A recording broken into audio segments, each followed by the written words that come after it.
Yunus pasal yang pertama ayat 1-17. Datanglah firman Tuhan kepada Yunus bin Amitai demikian. Bangunlah, pergilah ke Niniwe, kota yang besar itu, berserulah terhadap mereka karena kejahatannya telah sampai kepadaku. Tetapi Yunus bersiap untuk melarikan diri ke Tarsis, jauh dari hadapan Tuhan. Ia pergi ke Yafo dan mendapat di sana sebuah kapal yang akan berangkat ke Tarsis. Ia membayar biaya perjalanannya, lalu naik kapal itu untuk berlayar bersama-sama dengan mereka ke Tarsis, jauh dari hadapan Tuhan. Tetapi Tuhan menurunkan angin ribut ke laut, lalu terjadilah badai besar sehingga kapal itu hampir-hampir terpukul hancur. Awak kapal menjadi takut, masing-masing berteriak-teriak kepada Allahnya, dan mereka membuang ke dalam laut segala muatan kapal itu untuk meringankannya. Tetapi Yunus telah turun ke dalam ruang kapal yang paling bawah dan berbaring di situ, lalu tertidur dengan nyenyak. Datanglah nahkoda mendapatkannya sambil berkata, "Bagaimana mungkin engkau tidur begitu nyenyak? Bangunlah, berserulah kepada Allahmu, barangkali Allah itu akan mengindahkan kita sehingga kita tidak binasa." Lalu berkatalah mereka satu sama lain, "Marilah kita buang undi supaya kita mengetahui karena siapa kita ditimpa oleh malapetaka ini." Mereka membuang undi dan Yunuslah yang kena undi.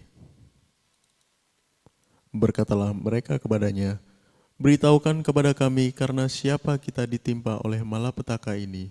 Apa pekerjaanmu dan dari mana engkau datang? Apa negerimu dan dari bangsa manakah engkau?" Sahutnya kepada mereka, "Aku seorang Ibrani, aku takut akan Tuhan, Allah yang empunya langit, yang telah menjadikan lautan dan daratan." Orang-orang itu menjadi sangat takut, lalu berkata kepadanya, "Apa yang telah kau perbuat?" Sebab orang-orang itu mengetahui bahwa ia melarikan diri jauh dari hadapan Tuhan. Hal itu telah diberitahukannya kepada mereka. Bertanyalah mereka, "Akan kami apakan engkau supaya laut menjadi reda dan tidak menyerang kami lagi, sebab laut semakin bergelora?" Sahutnya kepada mereka, "Angkatlah aku, campakkanlah aku ke dalam laut, maka laut akan menjadi reda dan tidak menyerang kamu lagi. Sebab aku tahu bahwa karena akulah badai besar ini menyerang kamu." Lalu berdayunglah orang-orang itu dengan sekuat tenaga untuk membawa kapal itu kembali ke darat, tetapi mereka tidak sanggup sebab laut semakin bergelora menyerang mereka. Lalu berserulah mereka kepada Tuhan katanya, "Ya Tuhan, janganlah kiranya Engkau biarkan kami binasa karena nyawa orang ini, dan janganlah Engkau tanggungkan kepada kami darah orang yang tidak bersalah, sebab Engkau, Tuhan, telah berbuat seperti yang Kau kehendaki." Kemudian mereka mengangkat Yunus lalu mencapakannya ke dalam laut, dan laut berhenti mengamuk. Orang-orang itu menjadi sangat takut kepada Tuhan, lalu mempersembahkan korban sembelihan bagi Tuhan serta mengikrarkan nazar. Maka atas penentuan Tuhan datanglah seekor ikan besar yang menelan Yunus. Dan Yunus tinggal di dalam perut ikan itu 3 hari 3 malam lamanya. Hai, shalom teman-teman. Ya, kita langsung aja melanjutkan, kita buka. Terakhir kita sampai ayat ke-9. Kita buka di ayat 9. Sahutnya kepada mereka, "Aku seorang Ibrani, aku takut akan Tuhan, Allah yang punya langit, yang telah menjadikan lautan dan daratan." Next, 10. Orang-orang itu menjadi sangat takut, lalu berkata kepadanya, "Apa yang telah kau perbuat?" Sebab orang-orang itu mengetahui bahwa ia melarikan diri jauh dari hadapan Tuhan. Hal itu telah diberitahukannya kepada mereka. Bertanyalah mereka, "Akan kami apakan engkau supaya laut menjadi reda dan tidak menyerang kami lagi, sebab laut semakin bergelora?" Ya, kita kembali ke ayat ke-10, teman-teman. Dikatakan bahwa orang-orang itu menjadi sangat takut, lalu berkata kepadanya, ini tuh orang-orang ini takut akan apa sih gitu loh. Bukan takut sama Yunus gitu loh, karena dia tahu bahwa Yunus ini melanggar. Karena orang-orang ini dapat merasakan ada ketidakberesan ini gitu loh. Sedangkan Yunus nyantai aja dengan tidurnya dia ya kan. Tetapi orang-orang ini tuh sangat takut pada Allahnya Yunus dikatakan. Tuhannya. Karena Yunus ngomong bahwa loh ini semua karena aku. Karena aku sudah lari dari panggilan Tuhan. Sampai akhirnya ini kan bangsa ini, orang ini yang berlayar bersama ini kan tadi dikatakan bahwa mereka pun doa. Aku itu doa dengan Allahku, kamu doa ambil Allahmu. Siapa tahu dikasih tahu nih gitu loh. Jadi sampai titik mereka ini pun takut sama Tuhan.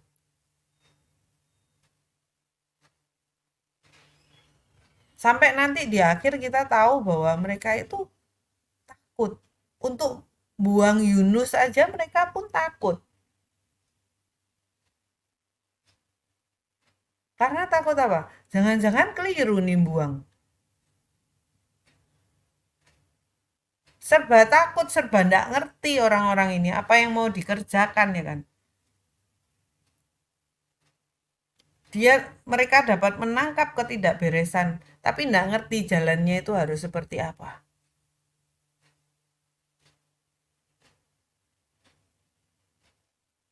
Oh, dia hanya ngerti bahwa oh gara-gara kamu ya mbak Tuhanmu. Sampai Tuhan itu ngamuk seperti itu. Tuhan demikian memanggil kita, ketika kita dipanggil sama Tuhan itu berarti panggilan itu penting buat kita, penting buat menyelamatkan kehidupan kita, penting supaya kita itu lewat proses setiap pengalaman up and down-nya itu kita semakin mengerti pribadi Tuhan itu seperti apa, terbentuknya diri kita itu, kedalaman kita bersama Tuhan itu lewat proses ini, lewat panggilan ini gitu. Tetapi sampai pada akhirnya orang ini pun wah harus gimana ini gitu loh. Apa benar ini harus dilempar? Next di ayat 11. Bertanyalah mereka, akan kami apakan engkau supaya laut menjadi reda dan tidak menyerang kami lagi, sebab laut semakin bergelora, makin menjadi nih badainya gitu. 12. Sautnya kepada mereka, angkatlah aku, campakkanlah aku ke dalam laut, maka laut akan menjadi reda dan tidak menyerang kamu lagi. Sebab aku tahu bahwa karena akulah badai besar ini menyerang kamu.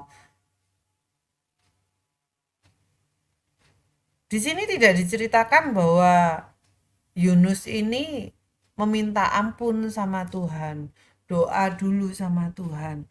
Enggak.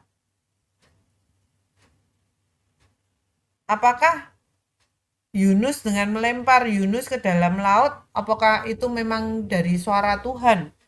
Kamu suruh mereka lempar kamu ke dalam laut, maka laut itu akan terang. Maka akan tenang. Tidak ada diceritakan seperti itu. Jadi di tengah chaosnya keadaan itu, yang terpikir oleh Yunus cuma ya sudahlah, dia pun tidak ada niat untuk wah aku akan nuruti panggilan Tuhan, enggak. Itu pun harus melalui proses lagi teman-teman.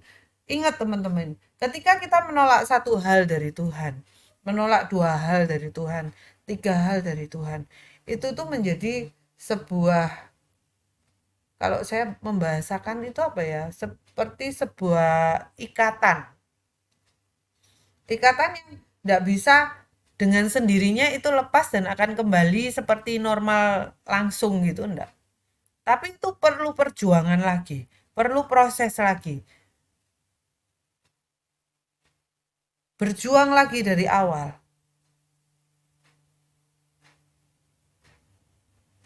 Jadi ketika Yunus ada di posisi ini pun, ketika dia dicampakkan ke dalam laut, dia pun tidak ngerti. harus seperti apa? Ya sudahlah, kalau kalian aku sudah tahu salahku, ini semua karena aku, ya lempar aja aku ke laut. Tanpa ada pemikiran dia akan diselamatkan, ini dan itu, enggak. Pokok intinya aku enggak mau pelayanan di Niniwe. Masih kekeh dia. Terus apa yang dikerjakan oleh teman-temannya ini? Orang-orang ini. Ayat 13. Lalu mendayunglah orang-orang itu dengan sekuat tenaga untuk membawa kapal itu kembali ke darat. Tetapi mereka tidak sanggup, sebab laut semakin bergelora menyerang mereka. 14. Lalu berserulah mereka kepada Tuhan, katanya, "Ya Tuhan, janganlah kiranya Engkau biarkan kami." Jadi di poin ini kita tahu, teman-teman, tidak ada satu kalimat pun dari Yunus mengatakan memohon kepada Tuhan untuk meredakan. Justru malah membuat teman-temannya ini berdoa ke Tuhannya Yunus untuk ini, ayat ke-14 ini. "Ya Tuhan, janganlah kiranya Engkau biarkan kami binasa karena nyawa orang ini. Dan janganlah Engkau tanggungkan kepada kami darah orang yang tidak bersalah. Sebab Engkau Tuhan telah berbuat seperti yang Kau kehendaki." Yunus tidak menyatakan seperti apa, dia diam aja, pasrah aja apa yang akan terjadi. Dia juga tidak ngomong, Tuhan selamatkan atau seperti apa, enggak ada.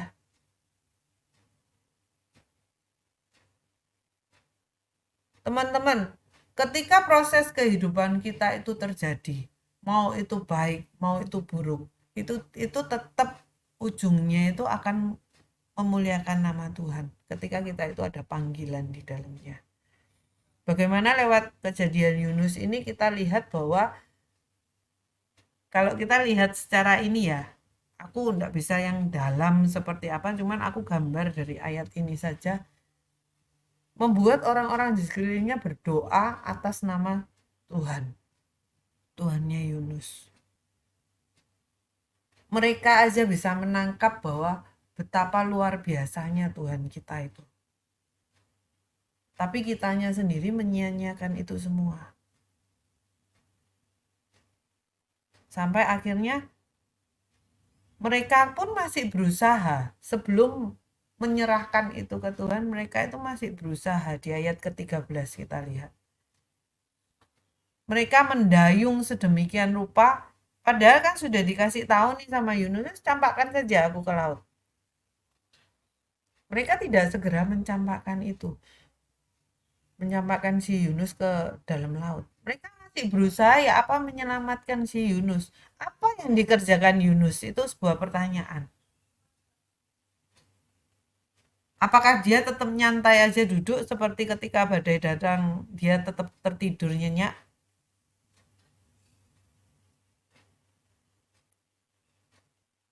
Ketika kita ketinggalan, kalau yang dibahasakan keterbelakangan dalam hubungan kita sama Tuhan, maka segala sesuatu yang kita kerjakan itu akan melambat, teman-teman, lemot.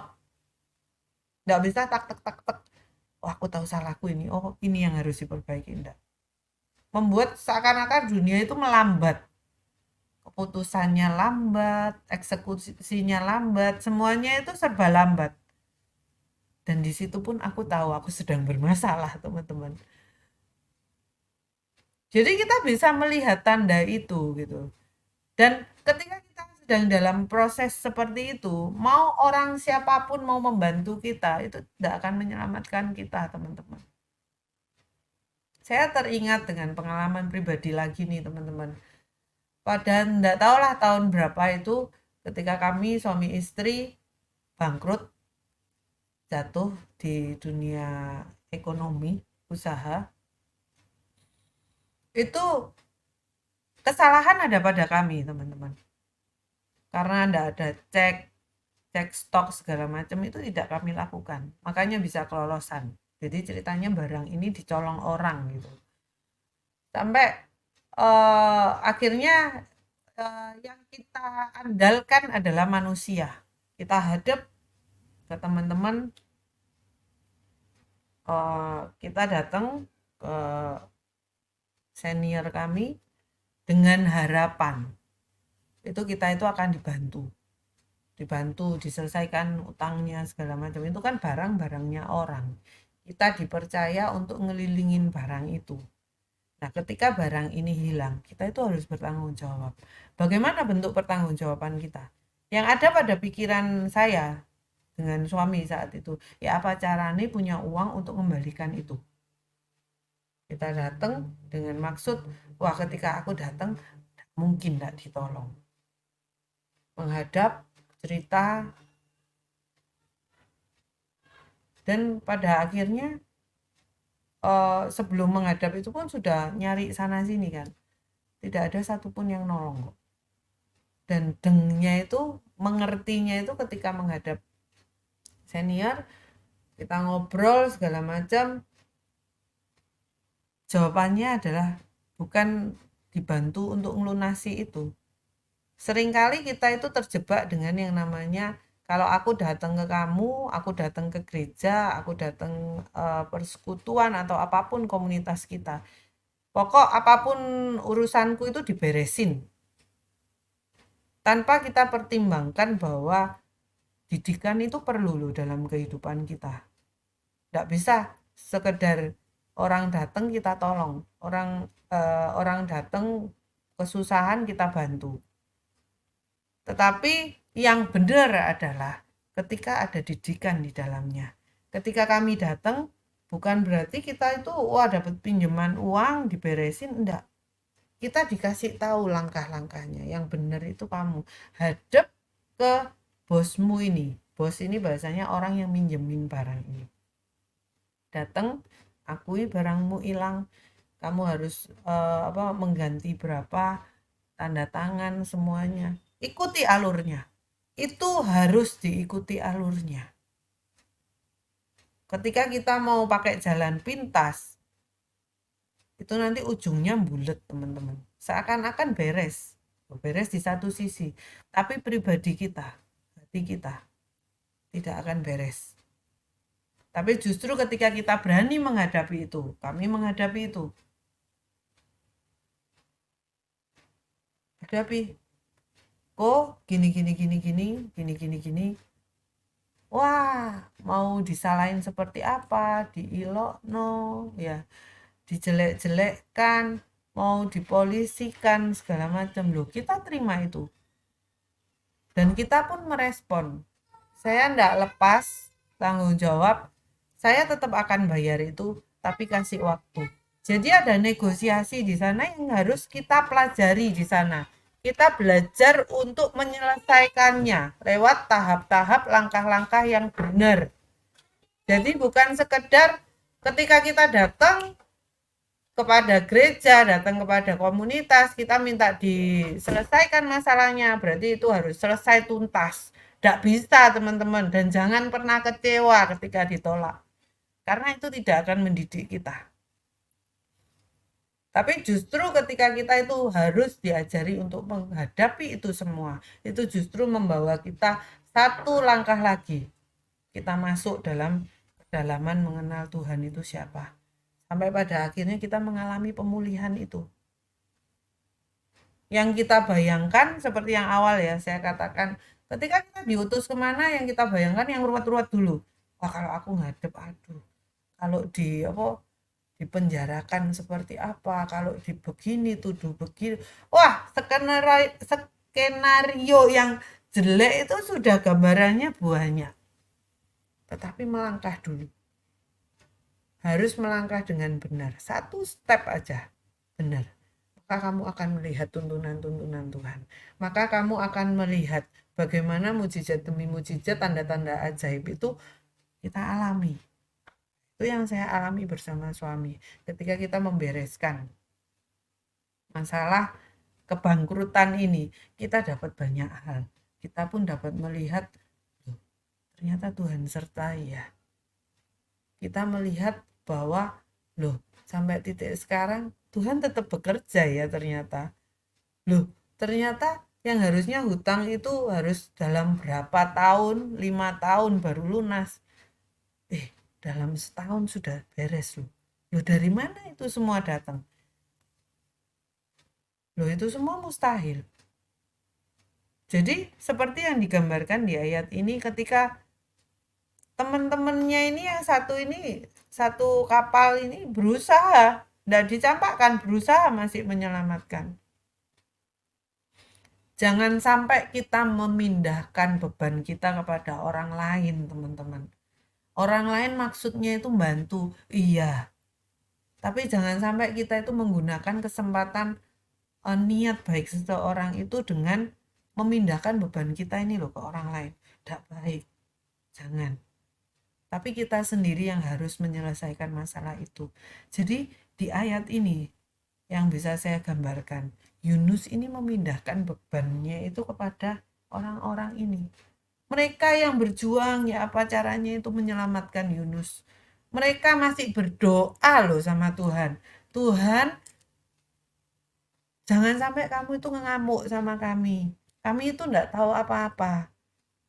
Dan seandainya langkahnya ini harus melemparkan si Yunus ini ke laut, jangan timpakan darahnya itu ke kami ya. Yuk hati-hati teman-teman. Ketika kita itu ditolong sama orang, jangan sampai kita itu memindahkan beban itu ke orang itu. Dan kita anggap masa bodoh dengan nasib orang itu, padahal niatnya bantu kita loh. Dia ini susah, orang ini susah itu karena kita loh. Tapi ketika kita tidak memperhatikan itu, ingatlah seberapa dalam kita itu sudah jatuh. Itu saja teman-teman. Ketika kita itu sudah tidak bisa menggunakan hati kita untuk berpikir, tapi kita hanya menggunakan pikiran kita untuk memikirkan keselamatan diri kita sendiri. Ingatlah seberapa jauh kita itu sudah jatuh, sudah tidak ada hati lagi. Manusia yang tidak punya hati sudah. Kalau bahasa ngetrennya ya kan, ditolong malah mentung. Ya inilah Yunus yang saya gambarkan sampai titik poin di ayat ke-14 ya. Lalu berserulah mereka kepada Tuhan, katanya, ya Tuhan, janganlah kiranya Engkau biarkan kami binasa karena nyawa orang ini, dan janganlah Engkau tanggungkan kepada kami darah orang yang tidak bersalah, sebab Engkau Tuhan telah berbuat seperti yang Engkau kehendaki. Ayat terakhir, belum ya? Masih banyak ternyata. Ayat 15. Kemudian mereka mengangkat Yunus lalu mencampakkannya ke dalam laut, dan laut berhenti mengamuk. Jadi seketika itu mengamuk. Berhenti ngamuknya seketika itu. Jadi jangan sampai kita dihabisin dulu loh sama Tuhan. Baru kita itu sadar. Di ayat 16, orang-orang itu menjadi sangat takut kepada Tuhan, lalu mempersembahkan korban sembelian bagi Tuhan serta mengikrarkan nazar. 17. Maka atas penentuan Tuhan datanglah seekor ikan besar yang menelan Yunus, dan Yunus tinggal di dalam perut ikan itu 3 hari 3 malam lamanya. Jadi teman-teman yang saya katakan tadi itu apa? Ketika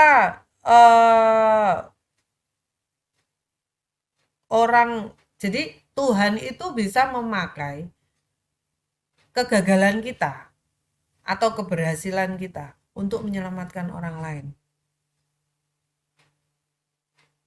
Kegagalan dan keberhasilan kita, kegagalan itu proses buat kita, iya. Tetapi dalam prosesnya, setiap kejatuhan kita, yang dikatakan bahwa pengalaman kita, kejatuhan kita, pengalaman kita itu adalah buku buat orang lain. Baik kesuksesan, kegagalan itu buku buat orang lain. Kita itu suratan terbuka Kristus. Jadi pengalaman jelek sekalipun itu bisa menjadikan kesaksian buat orang lain, yang membuat mereka itu tahu Tuhan kita itu siapa, tahu dahsyatnya Tuhan kita itu seperti apa. Jadi hati-hati dengan hidup saudara. Jadi kegagalan, keberhasilan itu tuh enggak ada kaitannya sama orang lain.